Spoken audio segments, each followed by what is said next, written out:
Welcome, everybody, to another episode of Inside the Garage here on WFRV Plus. I am your co-host, Blake Bortz. We are just living the dream here this week on Inside the Garage. I'm going to bring him in. No, I'm not. We're just going to go like this. We're going to go like that. There he is. It's Indiana Shields. Get your hear the thunder. I don't know what he's singing, but You better run. You better take cover. he's having a good old time here on this Tuesday that we're recording. You ever heard Down Under by Ben at Work? I said, do you speak my language? He just smiled you know and what gave sound me I a know? Vegemite sandwich. I'm really rooting for Van Gisbergen. Really rooting for Van Gisbergen. This is our last No! Our last episode Our reviewing. last show ever. Nope. Last episode We're reviewing. done. Stop it. Last episode reviewing the drivers during the NASCAR 2025 season. Next week, we're going to start our predictions. We're going to go through who we think is going to win each race. It's a crapshoot. It's meant to be fun. We're going to have fun with it. And we'll predict, we'll predict our regular season. And then the next week after, we'll predict our playoffs and who we think our champion will be. And we're getting closer, Indy. We're under 50 days from the Daytona 500, from Speed Weeks, the Clash, all that good fun stuff. It's coming up quick. He's just not going to say anything, so we're just going to take him off the screen here. We are going to get to some other news. We have more unfortunate news. We told you guys last week about Greg Biffle and his family and the two others who passed away in the plane accident down there in North Carolina? South Carolina? Sir. North Carolina. Now we have more tragic news. I'm back. What? You brought me back. Yeah. Thank you. Yes, for the other more tragic news. Denny Hamlin's This father one stings. has passed away. There was a house fire at a Absolutely property tragic house property fire. that was linked to Denny Hamlin. His father and mother were at the house at the time. His mother is being treated for severe burns, but his father has passed away, meaning he both are thinking of the Hamlins at this time. And I'm sure you've seen on social media, so many, all the other drivers, all the other teams have offered their condolences. Yep. I saw Joey Logano put something out today. I'm sure Chase has said something. You know, it's just NASCAR. You know, there's obviously that Hamlin-Logano rivalry, but we're all human. You know, we're all human. You never want to see. They might not like each other, but you never want to see anything like that happen. And especially how Hamlin had said he wanted to win the championship really bad because his dad's health was deteriorating, and then come to find out, his dad, you know, it's just horrible. he died in a non-health related way. It's horrible. It's a really, and you know, I guess I can speak from experience, unfortunately, but it really is tough losing your father. I mean, your father's kind of the man you try to grow up to be. Most of the time, you know, if you're put in a good situation, like thankfully I was, I'm sure Denny Hamlin was, you really want to be just like your father. You want to lead by example. You want to, you know, just do the things that you want to make him proud, really. And I know it's definitely gonna weigh on Denny Hamlin, you know, not winning that championship, but you know, it's just when it rains, it pours, really. I mean, he has, and like I said, I can speak from experience this year. I mean, I lost my mom in January, lost my uncle a month later, my godfather, and then lost my father at the end of this year. It really feels like this has just been a horrible year. I mean, probably easily the worst year of my life. But Denny Hamlin's got to be feeling pretty much the same way. Like one thing happens, you lose the championship. Like, he was so beat up about that, but none of that even matters now, because it's not only career based, now it's personal because it's your father. So our thoughts and prayers are definitely out there with the Hamlin family, and we'll continue praying for him. Yes, I can't say it better myself. Some good words from you there. Spoken from experience. Well, now we got to talk about racing. Yeah, let's shift gears. Horrible transition. It's hard to transition.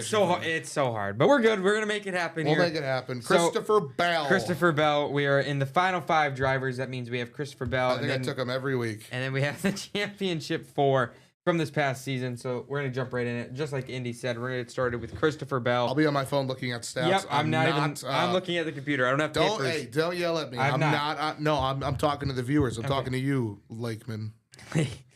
Christopher Bell finishes age 30 NASCAR season with 4 wins.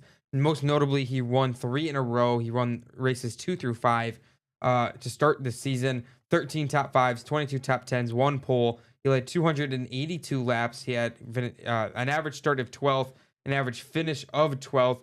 Christopher Bell, his laps led, went down from a season ago from 1,145 to 282, like I just mentioned there for the driver of the number 20. Christopher Bell continuing to be a standout driver. Like I said, he won those first 3 races and then went on quite a cold spree, Indy, as we got through the season. It could have been my fault. It could have been. I mean, theoretically, it could have been my fault with all the bad luck I've had this year. Picking Christopher Bell every race this year probably didn't help his case. But unfortunately, probably not. Like you said, I mean, this is the second time or the second consecutive season he was the first driver on the outside looking in to the championship 4.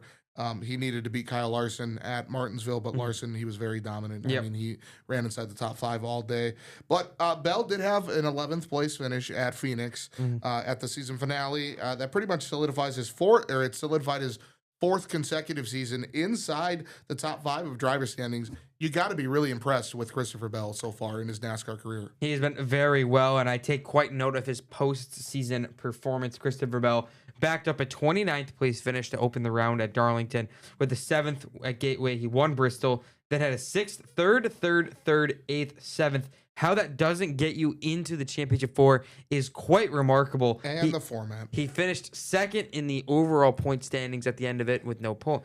With the Indy style points, the Winston style points, he finished. Let's just call it the Indy points. The Indy points. He finished in 2nd that way. I like the way that sounds.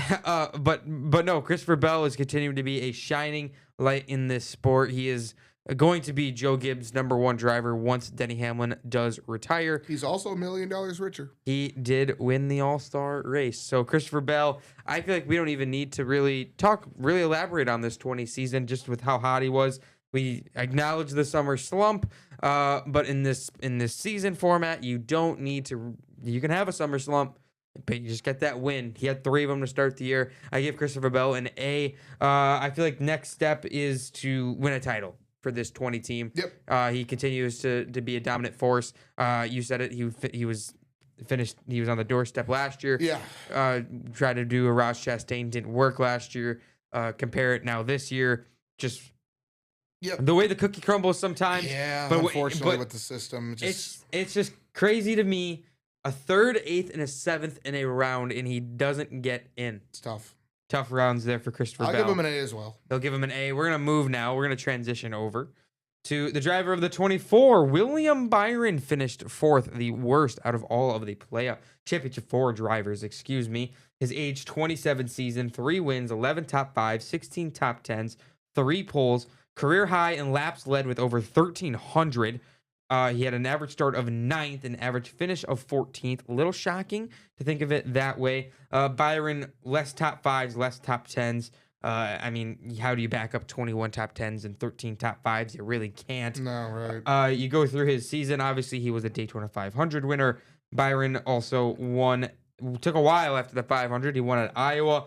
Wouldn't win again until Martinsville to win his way into the Final Four. But an issue at the end of the race put him 2 laps down. Finished 33rd for William Byron in the finale. Indy, this 24 team was competitive, but you still felt a little bit was missing from this 24 team. I guess kind of what's your takeaway here from William Byron? Yeah, I just think I would honestly, my grade, I'm gonna give him an A+. I think he's super consistent in this series right now. It's just he's easily one of the best, if not, you could say Kyle Larson won the championship, sure, but I believe Byron turned more laps than in first than Larson. And then, it's just, there is some history on the line as I'm reading here. He's going to attempt to become the first driver to win 3 straight Daytona 500s. Yep. That'll be really fun to see. That'd be cool if he can do that. But yeah, there's very little doubt that he won't break through one of these years and win a championship. I think his performance at Phoenix was a little unfortunate. I mean, he had that tire blowout, and Yep. that ended up costing Denny Hamlin the championship. Obviously, you hate to be that guy that does it, Mhm. especially, Denny Hamlin was running away with it. It was over. Blows a tire. We'll save it for him. It just, you you hate to be that guy, but that's the thing with a one race Yep. championship. It's Yep. like he was so consistent, so great all year, and then he just doesn't run as well at Phoenix, and he finishes the worst, quote unquote, Mhm. out of the championship four. William Byron's worst stretch was from races 17 to 21, 17 to 22, actually. 27th at Pocono, crashed out at Atlanta, had a clutch issue at Chicago for a 40th. He finished 8th at Sonoma, was able to rally a good finish there, but 31st at Dover, involved in a crash, and a 16th in the Brickyard 400. All of it culminated in a win at Iowa, but William Byron, I give him an A-. I felt like the goal was, after winning the Daytona 500, was for him to go and win the title this year. He felt like was a huge favorite coming into the playoffs. Finished third in the overall standings in the Indy style points. So what are you going to say about William Byron? We're going to take our first commercial break. When we come back, we have the last two Joe Gibbs drivers to talk about. And then when we come back after that other break, we'll have our champion. And then we'll send you guys on your way. But stay with us, guys. We got lots more to come inside the garage here in WFRV+.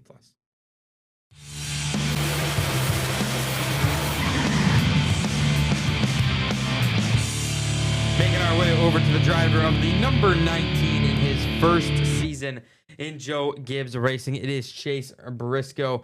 He had 3 wins this year. That is a career high. He also had a career high in top 5s and 15. Career high in top 10s with 19. Fun fact with you there, Indy, for Chase Briscoe. His career high in top 10s was 10 in 2022. And his career high for top 5s that same year in 2022. First year in the next gen with Stewart Haas Racing. He led 884 laps. Guess what? Career high for Chase Briscoe. Average start 9th, career high. Average finish of 12th, career high. Chase Briscoe, I mean, Career year. What more can you say? This was a career year, and this was a career-defining move by him to go to Joe Gibbs and go race in this 19. He utterly dominated, I feel like, he was in great. certain races. He won the pole for the Daytona 500, but we won't care about that. He won 3 poles in a row. Yeah. That's an accolade, sure. Got his first win of the year at Pocono, and then he opened up the playoffs with a win at Darlington, and then he won at Talladega. Pretty good at Darlington, huh? Huh? It's pretty good at Darlington. Pretty good at Darlington there in the old 14 and the old 19. Briscoe wins at Talladega. That's what punched his ticket in. Lucky for him that he did win at Talladega, because he had that engine issue at Martinsville that really could have solidified him out. Could have put the 9 in, could have put the 22 in, could have put the 12 in. Could have been some interesting runs there, but not much more you can ask for there. But Chase Briscoe, Indy, overall, I give him an A+. Yeah, I got to give it an A+ as well. Here's the thing with Chase Briscoe, and this makes you really think about other drivers. He is so talented, and you finally put him in top-tier equipment, and it just all comes together. I mean, he finished 3rd in the playoff format. It really makes you think about, could some of these other drivers do the same thing, right? Now, it's so competitive being on a top team, but if you're continuing to put out performances like Chase Briscoe did, there's no reason your seat should be, like on the hot seat. It's just Chase Briscoe. He looked really good all year. I mean, I have no doubt. You say Denny Hamlin will be when he departs from Joe Gibbs Racing. You say Christopher Bell will be the top Joe Gibbs driver. You could argue that Chase Briscoe could make a name for himself and go ahead and take that top spot. He definitely could. I'm not saying he couldn't, but man, that 20 car is just something else. But in terms of this 19 team, he dominated. If I compare, just go to I'm gonna say 2022, like I said, was at the time his career year, second year in the sport. He won at Phoenix in race 4, but he never showed out. That's when Stewart Haas was still a competent team, and you had to think, well, did Briscoe, is he a bust of a prospect, as some might have quickly put the label on him? In that 2022 season, 5th at Texas in the postseason, 10th at Talladega, 9th at the Roval, 4th at Las Vegas, crashed out at Homestead, whatever, 9th at Martinsville, 4th at Phoenix. He got hot at the end, and that's what he did again, winning at Talladega. I give him an A plus. Yeah, I just easily. think it's just he cleared every single expectation that Yep. he had. I feel like of all of us. So Absolutely. that brings us to the man of the 11, Denny Hamlin. A long list of seasons here. Mm-hmm. Denny Hamlin, 6 wins. That's tied. That's never mind. His third most, tied for his third most winningest season in the NASCAR Cup Series. We'll do a little Denny Hamlin trivia we have here. What year did he win his most races, and how many races did he win that year? 2018. 2010. He won 8 races. That was the season he lost to Jimmy Johnson. That's what I meant to say. 2010 with 8 wins. That not pit stop at 2018. Phoenix, one of a handful of missed championship opportunities Oh from my this 11 God. team. Denny Hamlin did miss a race this year. He did not go to Mexico City to see the birth of his son. So, Hey, I mean, that's a good very valid. a good reason. A good reason. I'd say 6 wins, 14 top 5s, 18 top 10s, 5 poles. He led 1,024 laps, finishing second in the postseason standings. First time he's finished second since 2010. Yep. This was his best finish. He finished third in 2021. But neither here nor there. Denny Hamlin obviously got some big wins early in the year. He won back-to-back at Martinsville and Darlington. Got a win at Michigan, win at Dover. Then we got to the postseason. He won at Gateway, punched his round of 8 ticket at Las Vegas, and everybody knows the driver of the 11 won the pole at Phoenix. Dude. He was supposed to win the race at Phoenix, but then William Byron's tire Oh my God. said Denny Hamlin, I'll tell you what. I'm sorry. When I being a Logano fan, I don't hate Denny Hamlin. I don't have anything against him, but there's obviously that little bit of a rivalry. Sure, whatever you want to call it. So I was rooting for Denny Hamlin that whole day. I wanted to see. I started to. I was at the end. I was just rooting like, more for Byron, but in the back of my head, I'm like, oh, Denny Hamlin championship. At the Then end, he retires and he's out of the sport. At the end, you're just like, okay, he's gonna do it. Like when I tell you the whole, I don't know how many thousands of people were at that race, but the entire track, all everyone in the stands audibly gasps. Mm-hmm. Everybody could not believe it. They take 4 tires instead of 2. The wrong choice. Now, Honestly, it's hard. It was the right choice. You saw Corey Heim do it in the did truck series, and you knew race all weekend long in all the 2 series prior. I don't think you can blame him for the 4 tires. No, you can't. It's just how it goes. I think this is what it is. I think the 4 tires was the correct call for this team because they knew he could drive up through the field, make quick work of everything. I don't think they estimated that amount of drivers to either stay out or just take 2 tires. Yeah. I feel like they expected way less, them to restart within the top 10. I don't even know what. I mean, it was just. I mean, talk about gut wrenching. I mean, that's one of those moments in sports that you're just like, wow, I cannot believe that just happened. Yeah. So it was a 2 lap. It was a 2 lap. Yeah, it was a green white checker. It was a green white checker to end it, and. Yeah, I mean, I was speechless. Absolutely speechless, and it was just. I felt so bad for him. Felt so bad, but let's get out of Phoenix and focus on the season as a whole for the 11. Denny Hamlin, 6 wins, tied for the series most, continuing to defy father time here. But you have to think eventually it caught up with Kevin Harvick. Yeah, for sure. It catches up quick. I mean, I was gonna say Jimmy Johnson, but it caught up with. He's still racing. It caught up with Kevin Harvick. It caught up with Dale Jr. It really caught up with Tony Stewart, legends of the sport. It caught up with. He continues to define it. Do you think 2026 is where it ends? No, I don't. He hasn't shown me. He hasn't shown me any regression. I know multiple NASCAR influencers did not pick him to make the playoffs this past year. Mm-hmm. I think he makes it to at least the round of 8. But there's got to be some sort of regression in this 11 camp. You would just think, just because of the age, how old he is, just the grueling way of the sport, and Oh yeah, and you get put through a lot in that car. and you have to man. think of all the other personal stuff that he's dealing with that we acknowledged at the top of the show. Oh, that's wearing on him. He's got his whole family. It's just a lot. I feel like the regression comes sooner rather than later, and we'll have to see if that comes true. Yeah. A plus. I feel like again, 6 wins. A He plus. exceeded every expectation. Again. Right. I would say the same thing. All right, it's time for the champion, the unlikely. I don't think anyone picked him. Not a soul. No one knew. Kyle Larson. I talked to him. Young Money. I told him make it 2-time today. Young Money, Young Money. We're going to talk about Kyle Larson, the champion. Go Chevy when we come back.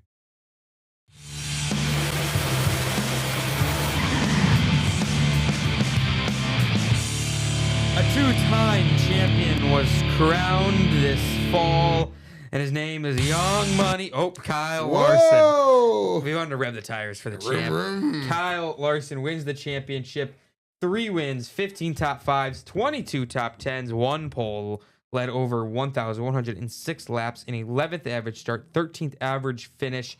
Just comparing, I want to compare his 2021, that dominant season. You can't. No, you cannot. You cannot. But compared from 2024, wins were down. Top 5s were made the same. Top 10s he had more of.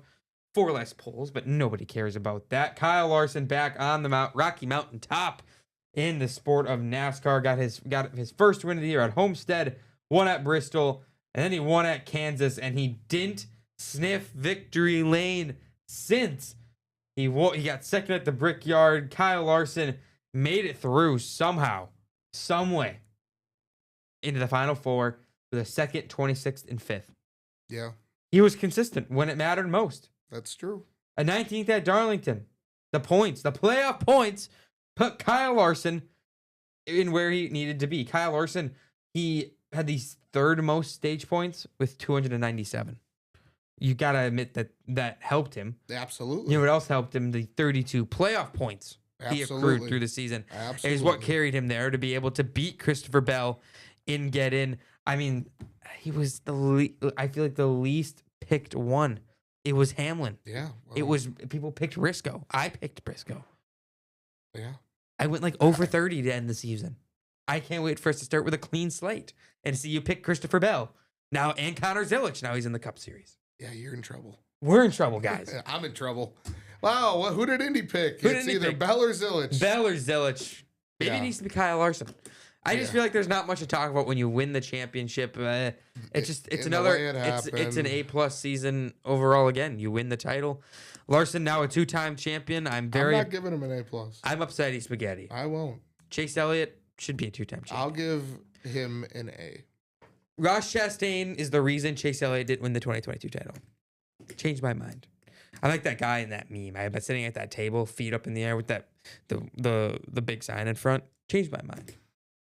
Chase Elliott. I won't argue. Sure. You know what? Sure. Whatever. I will say, Who won in 2022?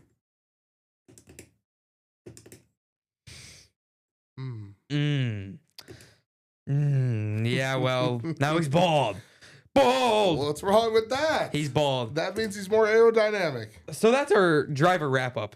That was fun. Yeah, it was We good. did all. I can't believe we did. Unfortunately, I missed a little bit of time, but That's fine. Hey, you were able to do the ones that mattered. yeah, that's true. The ones that mattered. The ones that were really bad and the ones that were really good. Anyone in the middle, I Anyone don't in care. the middle, he did not care. So, in terms of silly season news, there's really nothing. No, they're really. It's been really quiet right now. Let me pull up the J-Ski website here. And Best website in the game. let me just check to make sure this is who we're rocking for your Cup Series 2026 team roster.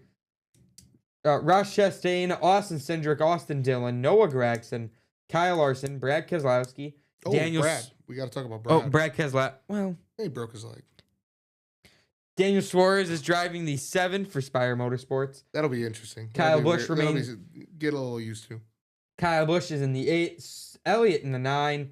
Ty Dillon returned to the 10. I was very vocal about that. This is true. Denny Hamlin, Ryan Blaney, AJ Allmendinger is back for 2026. Chris Buescher, Chase Briscoe, Christopher Bell, Josh Berry, Joey Logano, What? Bubba Wallace, William Byron, Todd Gillen, Herbst remains in the 35. Zane Smith, Cole Custer, John Hunter Nemechek, Eric Jones, Tyler Reddick, Ricky Stenhouse Jr., Alex Bowman, Cody Ware, Ty Gibbs, Ryan Preece, Michael McDowell, Ayo. Carson Hocevar, Connor Zilic driving the 88. Remember that. Yep. And Shane Van Gisbergen driving the 97. So just for any clarification with that Trackhouse, so the 97 is a rebrand from the 88. So Van Gisbergen's 88 team from last year stays the same, just a new number. Yep. Connor Zilic essentially is taking Daniel Suarez's seat. That's been now rebranded to the number 88. So he'll inherit Daniel Suarez's number 99 team. They are now Connor Zilic's team. So Perfect. yeah, there's no changes. No.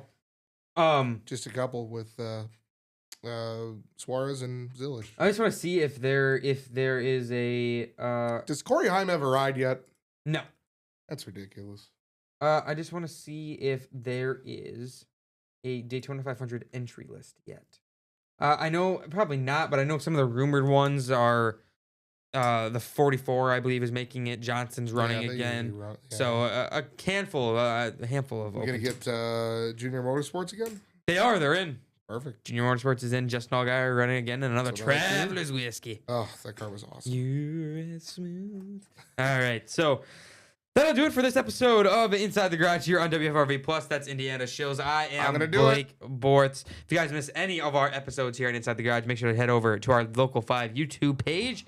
You can go to playlists. You can see all of our Inside episodes of Inside the Garage from there. Make sure tune in next week. We start our 2026 predictions. Oh yeah. I'm very excited. It's gonna be fun. Thank you guys so much for watching. We'll see you guys next week. Peace.